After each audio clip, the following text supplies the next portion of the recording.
Welcome to the Fitness Beginner Podcast, where we help you take the first steps on your fitness journey. Whether you're new to working out or you're looking to get back into it, we've got you covered with tips, tricks, and inspiration to help you reach your goals. So grab your workout gear and let's get started. All right, and we are live. Welcome back with Murphy Matt to another episode of the Fitness Beginner Podcast. What's up, everybody? Hope y'all having a great day today.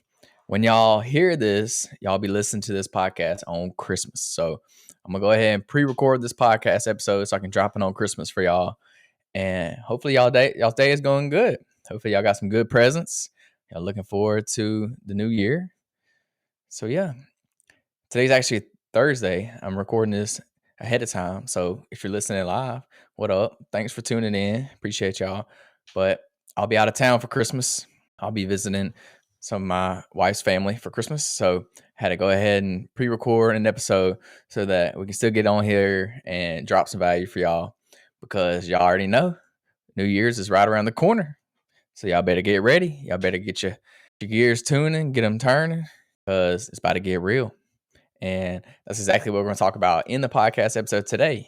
Today's topic is New Year's resolutions. We're going to talk about all things New Year's resolutions, how you can use them to your advantage, how they may be a bad thing, the pros and cons of them, some tips, things like that. We're going to talk about all things New Year's resolutions. Before, you already know, got to update you about myself.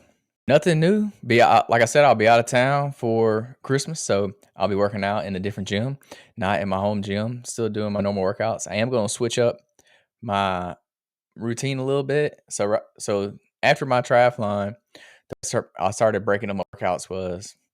I was doing chest and back on Mondays, and I was doing shoulders, biceps, and triceps on Tuesdays. I was doing legs on Wednesdays, and then I'll just repeat that twice for the week.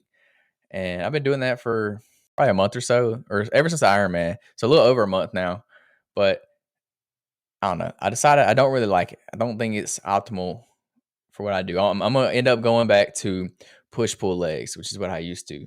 That's what I like. And I think it makes more sense for training. So yeah, after this week, I'm going to go back to doing push-pull legs. So you may ask, what is push-pull legs? That's just all pushing movements on Monday, all pulling movements on Tuesday, and then legs on Wednesday, and then you just repeat that. So push movements are chest, shoulders, and triceps.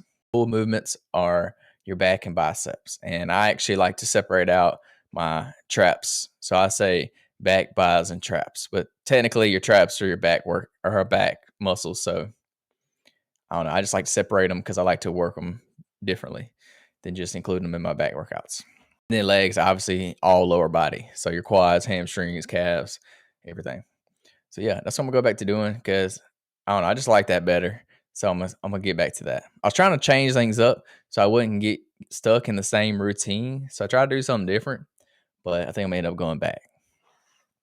So yeah, we're gonna talk about New Year's resolutions, and at the end, I'm gonna tell y'all my New Year's resolutions, or if I even have any.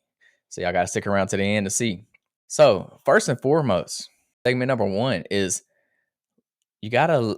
Well, before we talk about that, I'm gonna tell you how I feel about New Year's resolutions. So I have a love-hate relationship when it comes to New Year's resolutions, because I think they can be a good thing, but at the same time, I think they can be a bad thing. It kind of just depends on what kind of person you are, whether it's going to be a good thing or a bad thing. So we'll kind of get in a little bit more about why I think that as we go throughout the podcast. So do I think everybody should set New Year's resolutions? No. But do I think some people should? Yeah. Can they be beneficial? Yeah. But they also can kind of be negative at the same time. So let's get into it. Segment number one, leveraging the power of New Year's resolutions. So New Year's resolutions can be powerful because they're huge motivators. It's huge motivation time to start your fitness journey or start a new goal or start whatever you're trying to accomplish at the new year, because guess what? New year, new me. You start with a clean, fresh slate. And it's a great time for personal improvement. Just because it's a new year, it's day one. It's 2023 is in the past. We're now in 2024. So 2023 was a different you that's going to be in 2024. So new year, new me. Everybody knows the saying. Y'all know how it goes. And honestly, this can be a good thing because it can trigger people just like that to start doing new things. But it's kind of a problem at the same time because why do you have to wait until a certain day to start doing something new or to start doing something different? And most of the time, if we're being honest, people don't. They say they're going to, they may do it for a week or for a month, but eventually they're going to quit and they're going back to doing what they're doing before. So this is kind of why I don't believe in New Year's resolutions, but again, at the same time, it actually does like spark a fire into some people. Like some people actually do stick to it. They just need that extra little motivation to get them going, to get them started. And then once they get started, then they're doing good. So it kind of depends on the person and the goals that you're setting for your New Year's resolution. So yes, they can be powerful. They can be used to your benefit. You can see a lot of progress. But at the same time, don't use these as an excuse to put your goals off until later. So for example, 6 months from now, when it's June and you want to do something new, well, you got to do it right then. You can't wait another 6 months until New Year's again to start something new. So don't use them as like a crutch. Don't wait until tomorrow or till New Year's to start something new, to set new goals, to start working towards your goals. Like it shouldn't have a certain day of when you can start. A lot of people wait for this so they can actually begin something new or start to get in shape or to lose weight or to start that new goal or dream or hobby that they've been trying to start for years. And they just think all of a sudden, yeah, January 1st, I'm going to start doing that. Well, let's be honest, you're probably not. If you're waiting that long to start on January 1st, I mean, do you really want it that bad? Like, is that really one of your goals? Is that something that you really want? If it was, you wouldn't be waiting until New Year's to start it. You would have already started it. But sometimes it can help people. Sometimes that's that extra little gear that they needed to get them going, an extra little kickstart. It can kickstart your goals and get you in momentum. And then once you create that momentum, you can ride it out. So there's both sides to every story here. And you'll see that I don't lean either way, really. Like I'm for them, but I'm also against New Year's resolutions at the same time. So that's gonna lead us segment number 2. You gotta create effective fitness resolutions or whatever resolutions you're creating for yourself. So you want to set those SMART goals. You got to be more specific when it comes to your goals. Don't just be like, I want to lose weight, or I'm going to start working out, or I'm going to get in shape. That's very vague. You got to be a little more specific. So what you want to do is make more specific goals that you have a better understanding of what you actually need to do in order to actually achieve that goal. So if you want to lose weight, what you need to say is, I want to lose 10 pounds in the next 2 months, and I'm going to work out 3 days a week to achieve this goal.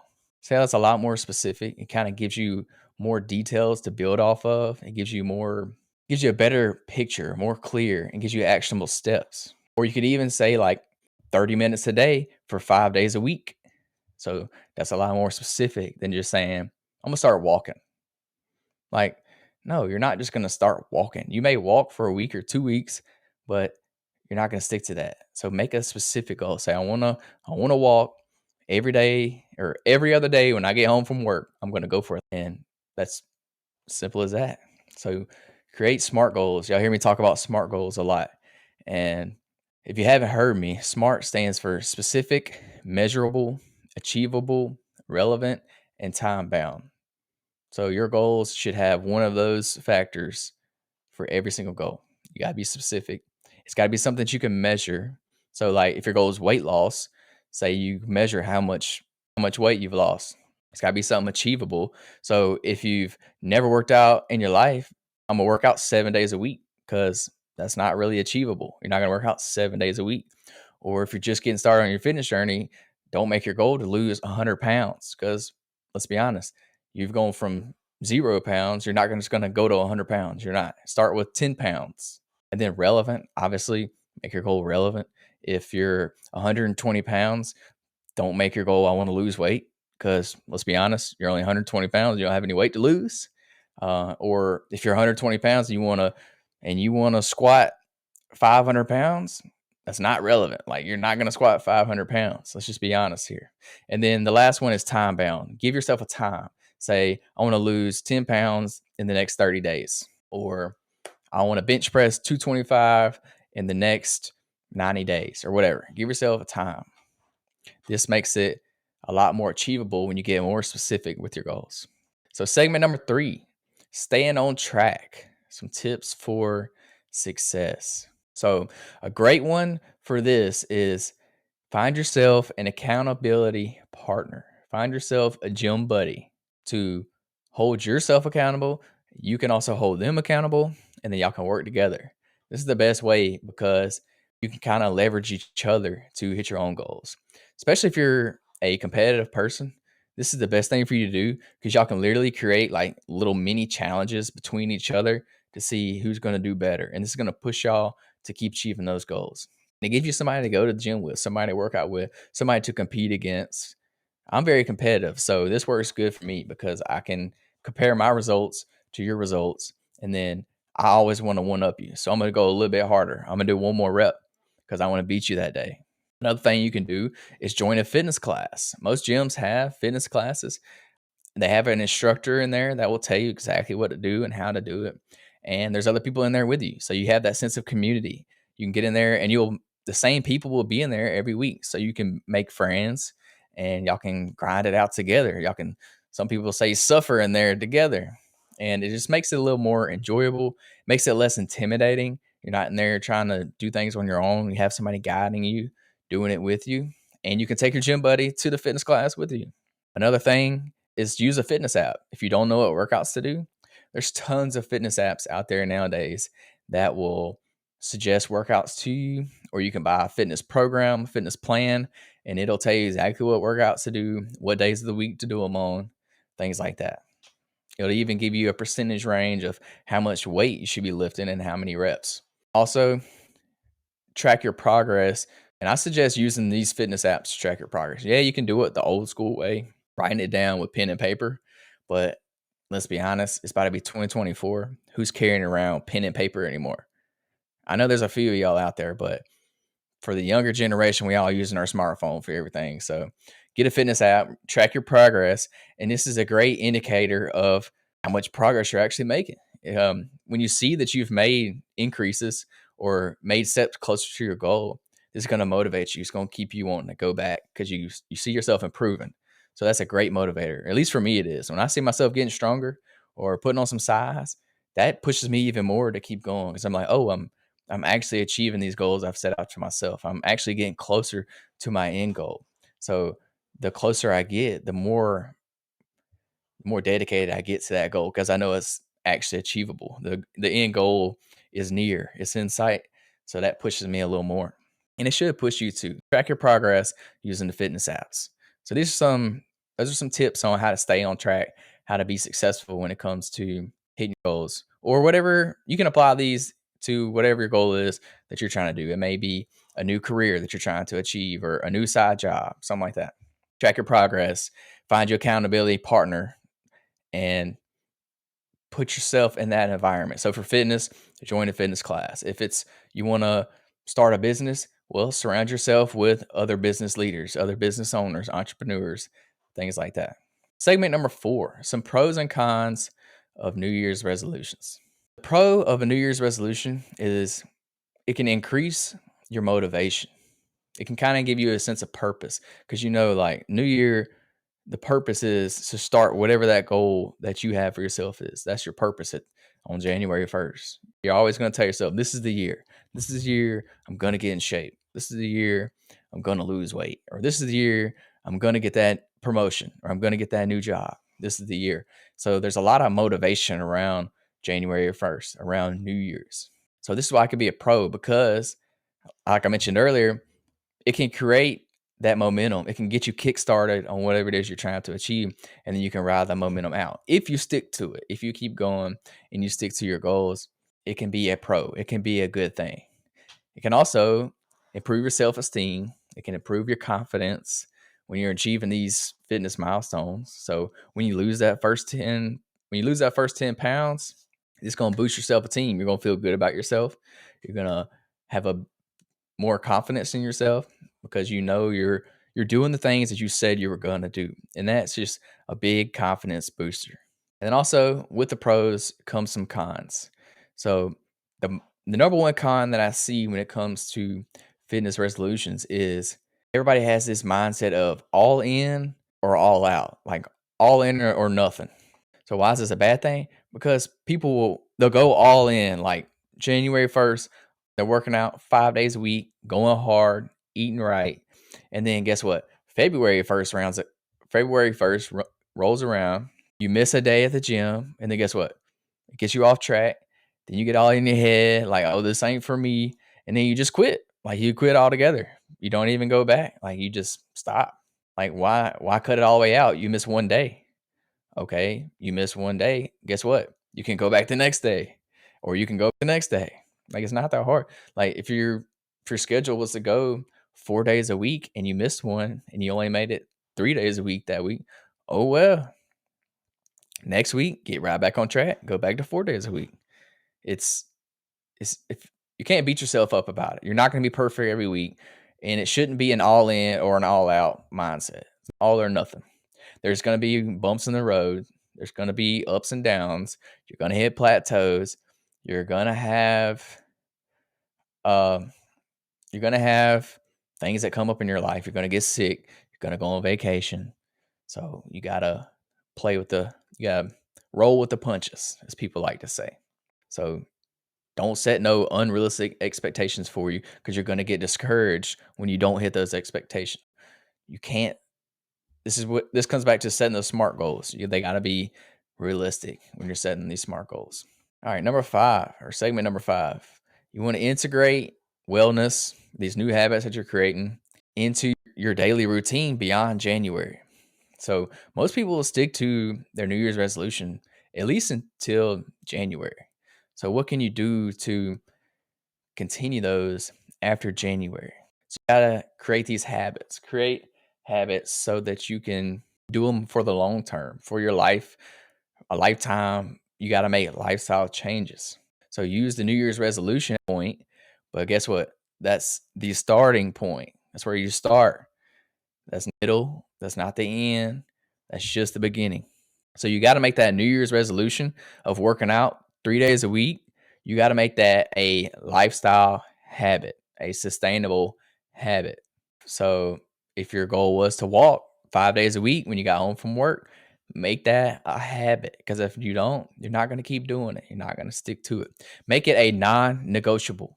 Non-negotiable. This means you get it done no matter what. It's not an option. It's not something you can mark off your calendar. It's something you have to do, go to bed. So January is a good time to create these habits. So start doing these things. And this is why New Year's resolutions can be good for you because it can kickstart those habits. It can get you on the right track and hopefully develop these habits over time. All right, segment number 6, navigating setbacks and adjusting your goals. Let's be honest, life is going to throw challenges at you. There's going to be setbacks in your fitness journey. And that goes for everybody, for me, myself as well. Like everybody's going to have setbacks. You're going to get sick and miss a whole week. You're going to go on vacation. You're going to have a family member pass, or you're going to get married or something like that. Like you're going to do things that get you off track. It's going to be a challenge. You got to roll with the punches, navigate the bounce back. The comeback is always better. These things are going to ruin your workout plans. They're going to ruin your goals sometimes. So you have to adjust. You may have to adjust your goal completely. You may have to adjust your workout plan completely. You may get a new job. So your schedule changes. You may not be able to afternoon anymore because you get off too late. Well, guess what? You got to change it up to where you're working out in the mornings now. You got to work out before you go to work or thing to that effect. Anything that can change up your daily routine, your schedule, maybe things you're eating. You may develop diabetes or something. You can't eat certain foods, or you may get allergic to certain food. You got to change up your diet. So there's going to be setbacks, period. No matter what it is you're doing, no matter what your goal is, no matter who you are, no matter how old you are. So don't let these setbacks just completely kill your dreams, your goals. They're going to happen. So don't beat yourself up about them. Don't go all in or all out. Like if you get sick for a week and you miss a whole entire week of working out, don't think, oh, well, I missed that whole week. I'd lost all my progress. There's no point in even starting back. I might as well just quit. Because that's what some of y'all do. Y'all have one major little or one minor little bump in the road, and then y'all just quit. I just give up. Like, you're never going to learn if you don't fail. Like, failing is the best teacher, in my opinion. Like, that's how you learn the most. So if you do something that gets you off track, learn from your mistake and don't do it again. Got to be flexible. So that's the 6 main points that I had when it comes to navigating your fitness resolutions. So to recap on those topics, you want to leverage the power of New Year's resolutions because they're going to get you motivated and get you started. To creating effective fitness resolutions, so setting those smart goals, be specific. 3, staying on track. Use those tools, accountability partners, things like that to help you stay on track during your new goal, whatever you're trying to achieve. Before, we had pros and cons of New Year's resolutions. So pros, it's a great time to start something new, to set new goals, to stay motivated. And cons, it's most people have that all in or all out mindset, which you can't have when it comes to New Year's resolutions. Number 5, integrating these new habits and routines and schedules into your daily life, your daily routine. Make them habits. Number 6, navigating those setbacks, bouncing back when something happens, when something gets you off track. Find a way to bounce back and get back where you're at before. So just remember, when it comes to your fitness journey is an ongoing thing. Like, it never stops. Each step is a step forward, no matter how small a victory it is. So just keep putting one foot in front of the other, and eventually you're going to come to the end of a path. Well, guess what? You got to take a right or you got to take a left and keep going. Find a way. Keep going. So what I want to know is, I want to know what y'all's New Year's resolutions are. Get creative with them. I want to hear them. Drop them in the comments below. If you're watching on YouTube, if you're on listening to the audio only podcast on Spotify or Apple, hey, DM me. Send me your DM.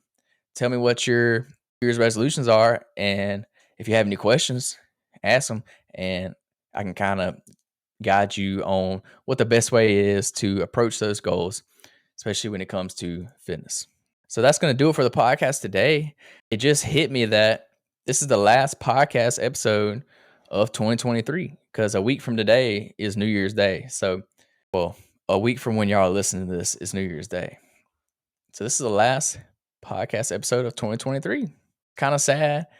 Actually, speaking of New Year's resolutions, my New Year's resolution for this year was to post one podcast episode a week. So 52 podcast episodes for the whole year. And as of today, well, I already hit that goal. I think I actually posted 54, maybe 53. So yeah, I definitely hit the podcast year. So hey, that just proves New Year's resolutions, they can be beneficial. You can use them to your benefit when it comes to creating new goals. Also, next year, that's going to be another goal of mine. Like, that's going to be one of my non-negotiables. Post 52 podcast episodes in the year of 2024. So what that means is y'all better stay tuned in because we got 52 new topics coming at y'all. And if you have any ideas, let me know. Shoot me a DM. I would love to have some ideas for the podcast. I got all kinds of ideas up here in my noggin, but I want to be here for y'all. I want to provide value for y'all. So if you have any questions or topics you would like me to cover, let me know and we'll do it. Oh yeah, and I mentioned that I would tell you my fitness resolutions for the year. And I told y'all one about the podcast. I want to start my YouTube channel. So posting 52 YouTube videos for the year is another New Year's resolution I have. So that's one a week again. And then post 5 pieces of any other kind of content throughout the week. So altogether, that's 7 different pieces of content a week. What I was thinking is maybe like 3 short videos a week and then like 2 written posts, or may do 5 shorts, and it don't matter. I'm just 5 any other kind of content that I can provide some value to y'all on my social media. So that'll be 7 together with the YouTube video and the podcast. That'll be 7 pieces of content every week for the year. And that's kind of my content creation resolutions for the year. Another one I have for my personal development is I want to read at least one book every month. So I'm not a big reader. I never read. I don't like it. So my goal for next year is to read one book a month. So 12 books for the whole year. I think that's very doable. I actually just read a book about 2 weeks ago and I kind of enjoyed it a little bit. I just read like one chapter a night and it wasn't bad.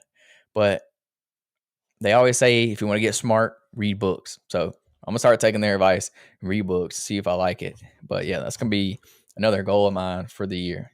When it comes to fitness, I hadn't really decided what my goal is going to be for the year. So if you listen to the podcast, you know I did an Ironman this year. So that was like my big goal for fitness for 2023. I hadn't decided quite yet what I want to do for 2024. I have a lot of ideas in my head, but I can't decide what I want to do at this time. So I'm not going to make a New Year's resolution for fitness related topics. I either going to do another Ironman. I kind of want to do an ultra marathon, like a 100-mile run, or I thought about doing a bodybuilding competition or something like a Spartan race or something like that. That's a good goal to like strive for and get me training and keep me motivated to do something new. I don't really know what I'm going to do just yet. My big goal for next year is going to be the YouTube channel. That's the main thing I want to do. I want to start creating some content for y'all, some long form content. If you follow me, you know I do short videos, but I want to start doing some longer content. And I'm going to experiment with different content types. I don't know what kind of videos I'm going to make just yet. If you follow the YouTube channel, Murphy McCammon, shameless plug, I've been posting some beginner level fitness videos, just try to help you get started on your fitness journey, just like this podcast. But I've been doing video format. So y'all go subscribe to the YouTube channel, Murphy McCammon. I'm going to have a lot of content coming out to y'all in 2024. But as soon as I decide on a fitness goal for the year, I'll let y'all know. I'll keep y'all updated. If you have any cool goals, let me know, and you may just interest me and have to do whatever you suggest. But yeah, I want to know y'all's goals for 2024. Let me know so we can talk about them, and I'm gonna hold you accountable. If you tell me you're gonna drop 10 pounds next year, guess what? I'm gonna hold you accountable on the podcast. Y'all tune in every week to get some value, learn more, implement tips and tricks into your daily routine, into your fitness routine. And I'm super pumped for 2024. I know it's gonna be a good year.